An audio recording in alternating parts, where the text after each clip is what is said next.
Time for the Roots and Roots Show with your host, Greg Rashid. Bringing you history and music from the Black American diaspora. The goal of this show is to empower you with information that you can then seed and grow within your community. Now, here's your host, Greg Rashid. Yes, this is Greg Rashid, your host, your presenter, with another edition of the Root and Root Show. Heard at your convenience on various platforms throughout the internet, but a lot of people listen every Sunday afternoon at 3 p.m. Mountain Time on KUHS, Denver.com, created by the one and only, just to say his name just brings just joy to the world, the great Henry Archuleta. And I want to say hi to all my friends in the Colorado region who listen on KUHS. We're gonna have another great show today on the Root and Root Show. And if you're new to the program, I'm not in Colorado myself. I'm in Bangkok, Thailand, and you might hear some noises in the background because we got people that come past the balcony where I am right now selling fruit, vegetables, rice, fish, brooms, old appliances, you name it. You might hear that, but But a lot of people like that ambiance of noise and all. But I'm happy to do this show, as I'm always happy to do shows on here because today I have two great guests. People I've actually met on Facebook, but they're related to just the history of the Negro Leagues. My first guest being Carlos Robinson. Her father was Johnny Wright, a great pitcher in the Negro Leagues for many teams, including the Homestead Grays. And I'm going to start the interview now. We taped it earlier. And as you know, those who listen to me on this program and other programs I've been on over the years, over the 20 years now of doing it, 20 plus years, I love talking about Negro League baseball, black baseball. And we're going to start off with Carlos Robinson talking about her father on the Root and Root Show. So let's hear that. And I want to say hi to everyone out there. Again, this is Greg Rashid with the Roots and Roots Show. And as you know, the purpose of this show is to find folks that are, just events that happen in our experience as African Americans in this country and throughout the world. And I really like to find folks who are kind of forgotten, stories that are kind of forgotten. And a couple of weeks ago, there was this huge celebration, and I talked about it on the show about the life and legacy of Jackie Robinson as far as breaking the color line in Major League Baseball on April 15th, 1947. But prior to that, the year before that, he was in the minor leagues with the Brooklyn Dodgers in Montreal. And people don't talk about, they forget that Jackie was not the only person that was on that team that was African American. There was another person that's not talked about except for those of us who are Negro League researchers and historians. And so I'm honored today to have on my program the daughter of a forgotten pioneer. And I'm talking about, I have on the line Carlos Robinson, and her father was one of the best Negro League pitchers out there, Johnny Wright. I want to say hi to you, Carlos. You there? I'm here, Greg. Thank you so much for having me. And thank you so much for being on today. And I want you to talk to my listeners about your father, who he was, what type of pitcher he was, just a little bit of everything, and why it's important to remember him too, during this time of celebrating Jackie Robinson on that he was forgotten. Just talk about him. Well, I was the fourth child, the baby of the family. And I'd heard the stories about my dad playing ball, but Daddy never really talked about it. People that worked with him didn't necessarily know about his Negro League, experience. And so I was always curious about it. But when I would, try to look up records on it, never could I find much of anything. And, into the age of Google, right? was a, married woman with children at this point, and for some reason around February, normally Black History Month, it would always hit me. My dad should be a part of that. And I would Google him every year, every February, faithfully. And I wouldn't do anything with it. It was mostly a mental note.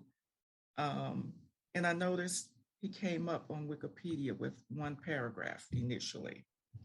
Wow. And over the years, I Google every year. And over the years, I noticed it was 2 paragraphs. And long story short, eventually a couple of pages.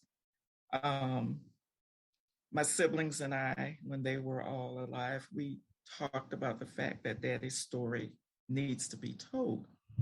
And they encouraged me to do it. You should be the one. So now they're all gone. And when I retired in 2018, I decided, I've got to do this. This basically was something I promised to do. So that's how it all started for me.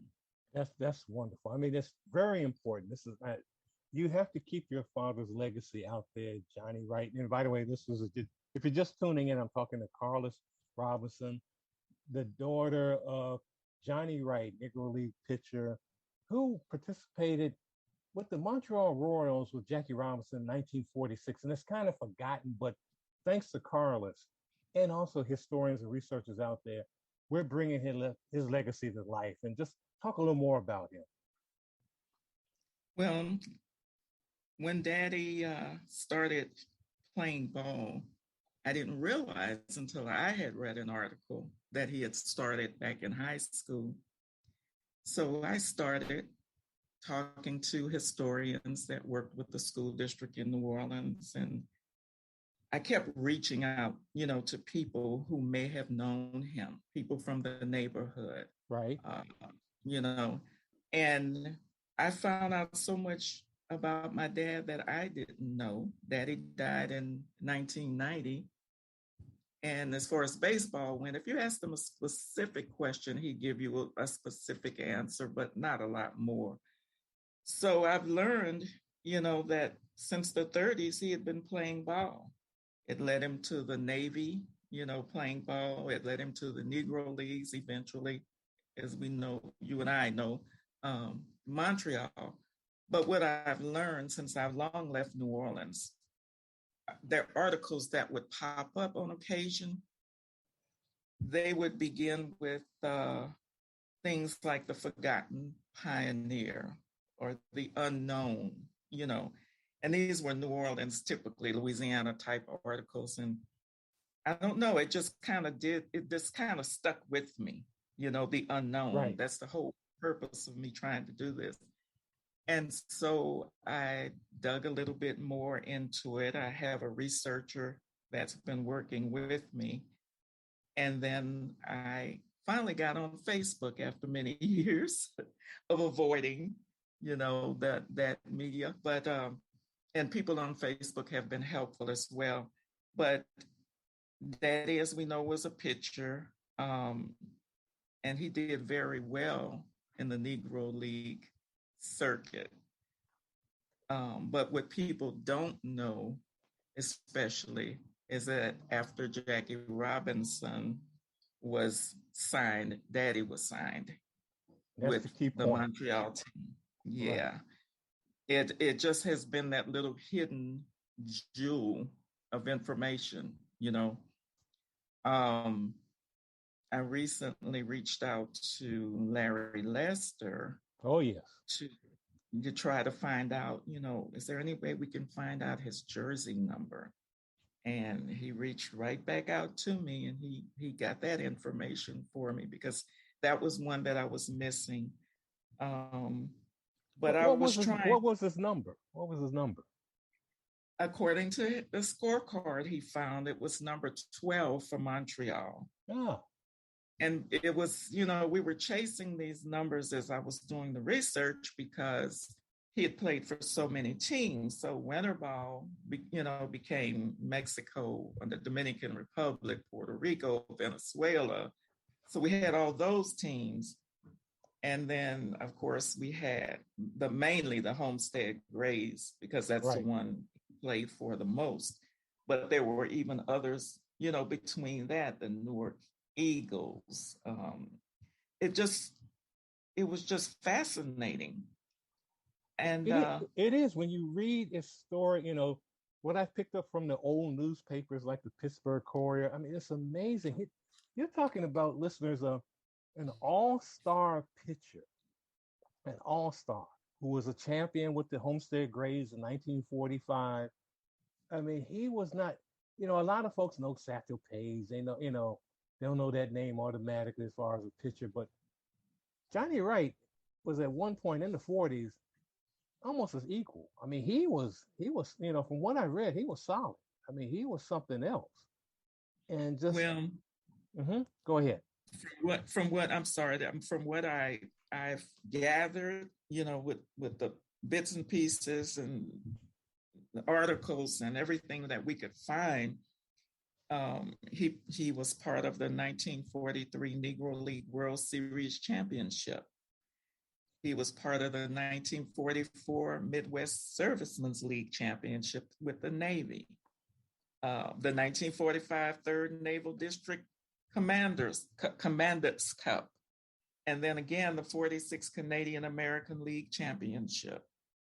Now 46, 47, what we found out is, as much as he had contributed to the Ponce Leones Winter League Championship, Right. he did not play the actual series at the end, even though he contributed all the way up to, because of a salary dispute. And then in 48, we have that Lactios de Pastora group. They won a pennant as well, and that was a Venezuela Summer League. 54, the year I was born, he won the National American League pennant, and that was the Indianapolis Clowns. So we've been doing all of this research, putting it together, because there's a lot that happened in between that. But right. Unless as I have learned over the years, as you obviously know, I mean, going through those old newspapers, there are a lot of box scores, a lot of little things is just missing. And it's not, and a lot of these papers, and we're talking about most of the African American newspapers, like the Pittsburgh Courier, the Chicago Defender, and the Indianapolis Recorder, and all these papers, they had sports staff, but they just didn't have the money to really get in depth with some of the recording of games. And I have to say this too, and I've said this on my shows in the past. Back in the 30s and 30s and 40s in particular, there were a lot of the white newspapers that were having a hard time reproducing some of the box scores of the white major leagues. Mm-hmm. It was a whole, it was just hard during that period. So with the Negro leagues, the black baseball, it was even harder. But you are able, you can find the information. It just takes a lot of time, a lot of digging, a lot of eye strain, but you do find it. You do find it, and I experienced my first round with microfilm, 2 days worth of sitting and going through microfilm in New Orleans a couple of years ago. I was like, okay, this is my last resort. I'm missing a few pieces here and there. Of course, I wanted to tell also a bit of the personal side of my dad as well. And but just trying to find those little bits and pieces and put them together. I was blessed to meet, some people, even found, oddly enough, my godfather, who I had not seen in many years. And, he put some pieces together for me. So it's been a journey. Yeah. But it's just a great journey to learn all this, and for you to share this with folks throughout the country and throughout the world, and let them know about the legacy of your father. And I'm curious, Carlos, are you going to be writing a book about it? Was anyone doing that? I have started writing a book. Actually,